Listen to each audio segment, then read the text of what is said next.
कुछ रिश्ते सिर्फ रिश्ते नहीं होते, वो मिसाल बन जाते हैं। और शंकरशन ठाकुर जी के परिवार से वो रिश्ता हमारे परिवार का एक मिसाल है।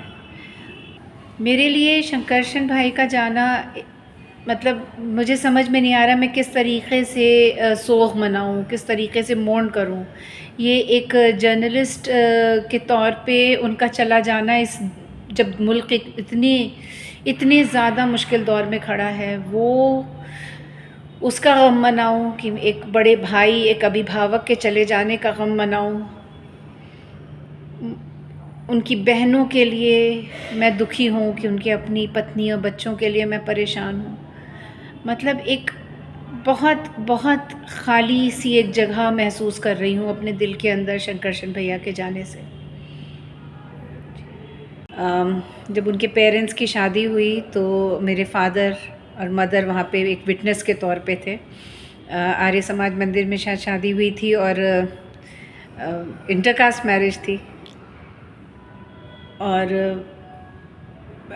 उनके क्योंकि मामा मामी जो थे वो बहुत क्लोज़ फ्रेंड थे मेरे पेरेंट्स के, तो पापा मम्मी जो थे वो बहुत ज़्यादा इन्वॉल्व रहे। फिर भोपाल में एक उन्हीं के परिवार में शादी थी जो हमारे घर से हुई पूरी शादी। और जो प्यार और मोहब्बत पहली जनरेशन में था वो हमारी जनरेशन में अपने आप आ गया।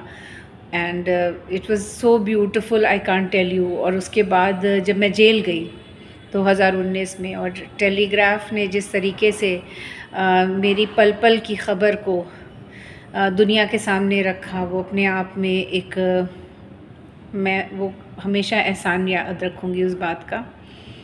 दरभंगा में पिछली बार जब बिहार में चुनाव था, मैं दरभंगा में चुनाव प्रचार कर रही थी और शंकरशन भैया का फ़ोन आया और कहा कि सदफ, मैं चाहता हूँ कि तुम एक इंटरव्यू दो, और तुम घर क्यों नहीं गई, दरभंगा में घर है अपना।